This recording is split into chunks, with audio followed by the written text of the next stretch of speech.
Yo guys, I'm still Yellow, and today I figured that we should talk about the scary, bad evolution of modern game development. If you're wondering about the background noises, that is just my 3D printer.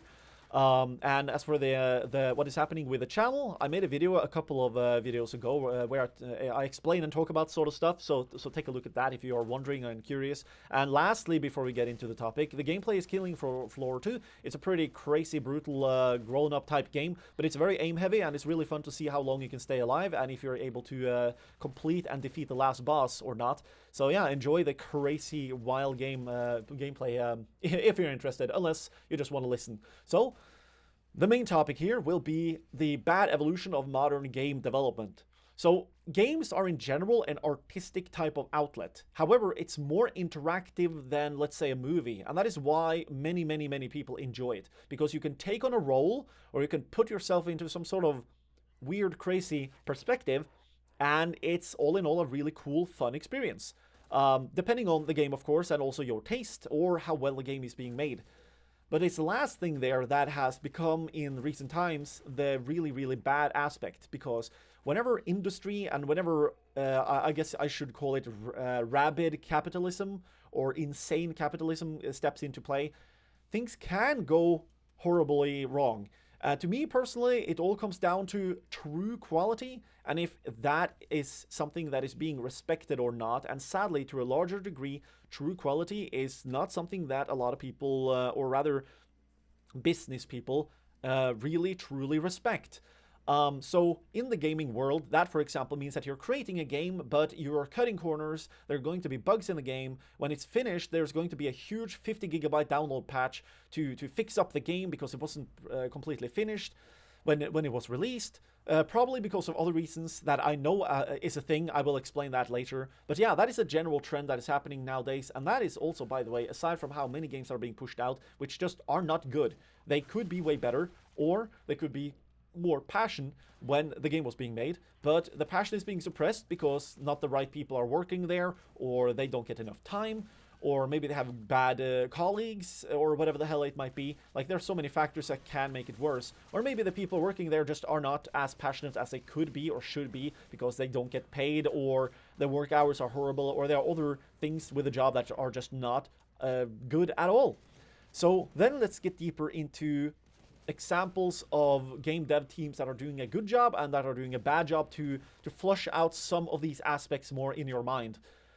I guess the developers of this game, I would say that they are a good game dev team. Maybe they used to be an indie dev team, but ever since like 2009, Tripwire Interactive, they've been working really well and made a name for themselves with Chivalry and Killing Floor 2 and a couple of other games as well that people enjoy. But the big thing here is that these are games that people always enjoy to get back to. Why? It's because a game have a proper art style. It have like almost no bugs past your computer and bad internet connections. It's always updated and kept up pretty well. There are always new, weird, smaller content pieces that are being added that make the game very much feel fresh again, that are always being added. And that's aside from the core experience being really well thought out and being pretty good. So I played this game now for years and years, but I still am not tired of it because it just keeps pulling you back, because it's just that well made from a lot of different aspects, and it's always a cool experience. Even past that, also, by the way, even for people who might ordinarily not enjoy these sorts of things, again, it's like some sort of horror aspect to things. So go figure, right? But yeah, the general gist, therefore, is that there's obviously a good dev team developing the game.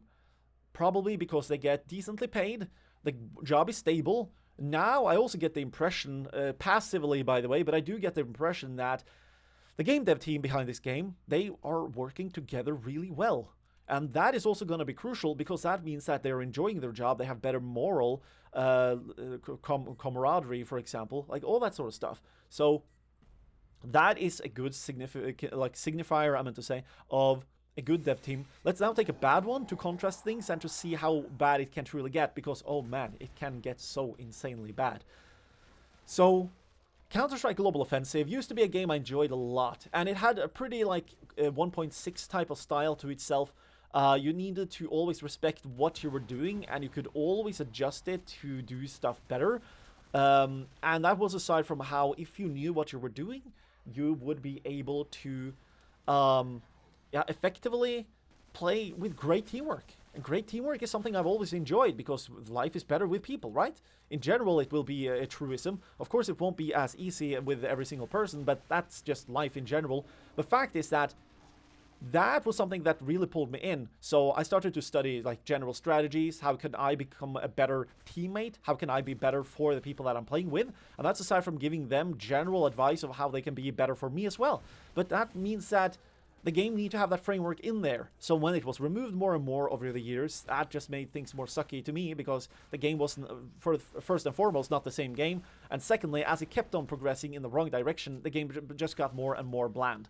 The previous video I made, I believe I explained most of these aspects, so just listen to that one and you will understand everything I'm saying right now. But Counter-Strike is not Counter-Strike anymore, and it's primarily due to bad developers making bad decisions that are antisocial in their fundamental nature. And this means that everybody who enjoyed Counter-Strike, and to some larger degree, maybe older people who enjoyed 1.6, like me, they played like CSGO in like, let's say 2012, 13, 14, and 15. All of these people, and that is going to be millions of people, they will be more jaded towards what is happening in Counter-Strike later rather than now, and they will therefore not be as inclined to play the game. Sure, some might, and sure, some will not care, but for the people who truly put a lot of time into the game, they will just not be interested. So that is like one decent example there.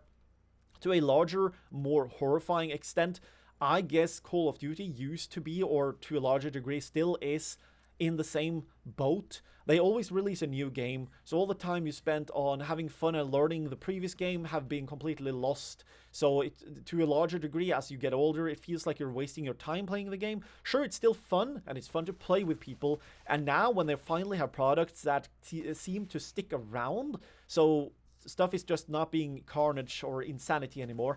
That is an aspect that I do respect and enjoy, and I'm glad that like it took them like 6-7 years for them to understand that that is a path that they should take. But it still it ignores the general gists of how, like, you have already now gone through Call of Duty 4, World at War, you've gone through Modern Warfare 2, Modern Warfare 3, Black Ops 1, Black Ops 2, you've gone through all of these games, and that is going to be tens of millions of people that just don't really care anymore. By the way, aside from the matter of fact that the Battle Royale games, they are like very specific and kind of annoying, so people eventually will get bored of that genre as well. I mean, we've already gone through, what was it again?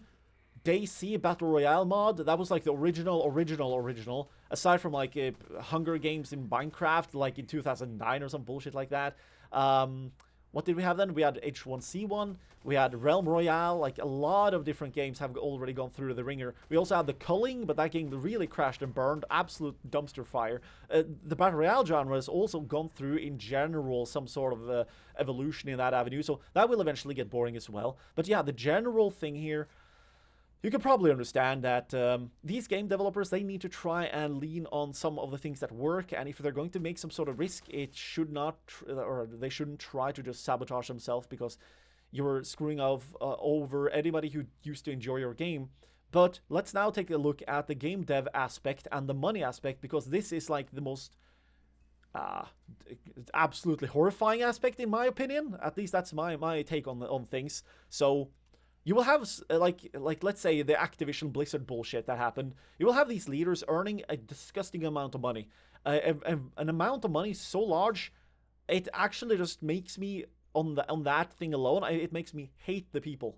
Literally. I just like, why do you get this much money? It's not about if you deserved it or not. It's a matter of fact that you can't use this properly, and it has become the thing that you want to do. But it's nothing. Like, it doesn't change people's lives. There've been like, there have been done studies of like what makes people more happy or not, and past a particular amount of money that is not even super large, I think it's like $70,000 or $80,000 max. Past that, your life really won't become too much more enjoyable.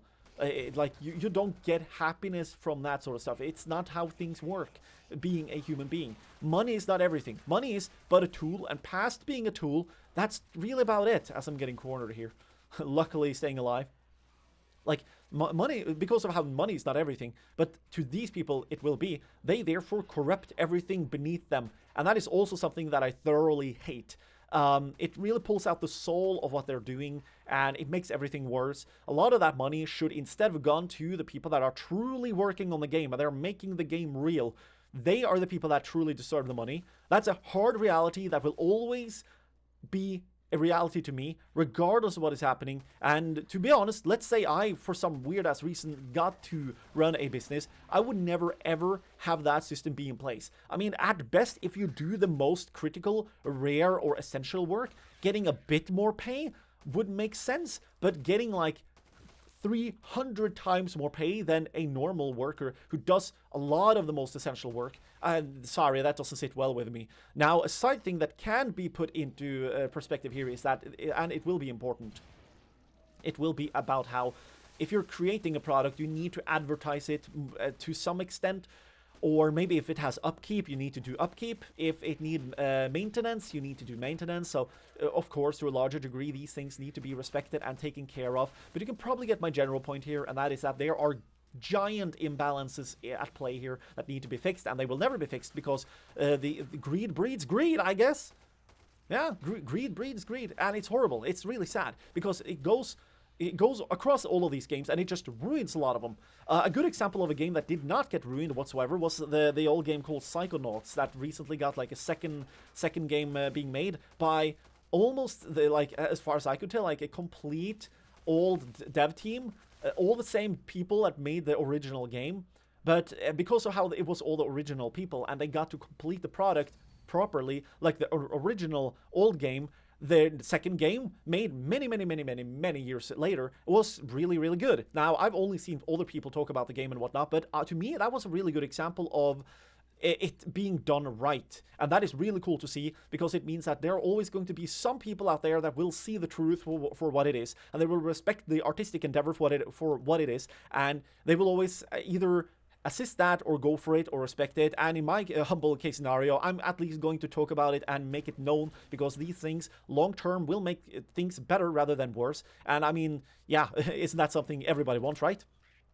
Yeah, let's see. Is there anything else here to talk about? Maybe the fact that if you are working for a AAA game dev studio, they keep on firing people only to maintain a low kind of what's the word I'm looking for here?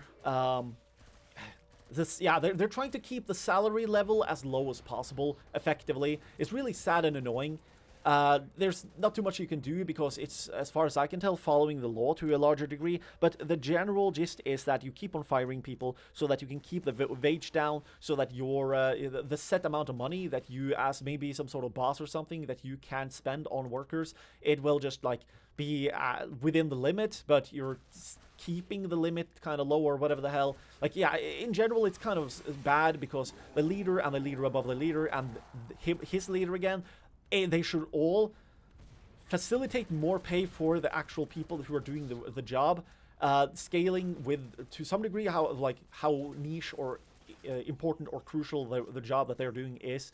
So yeah, I think that covers most of the really negative aspects that keep on repeating themselves in this sort of general industry. Luckily, though, we still got a few good souls out there that are making sure that it works out. And to the indie game devs that are either taking a risk and succeeding, or they're succeeding and continuing to succeed, by all means, keep on going. But yeah, it's a scummy world out there. That's really all it boils down to. And so whenever you do get the chance to make some sort of difference, or you know what is right or wrong, at least remember it, because apparently nobody else will, right? So thanks for watching. Hopefully you guys enjoyed the video. You guys support the channel in any way, shape, or form you will. If you post a comment, I will read it. This has been your Norwegian hardcore PC gamer, and have a nice day.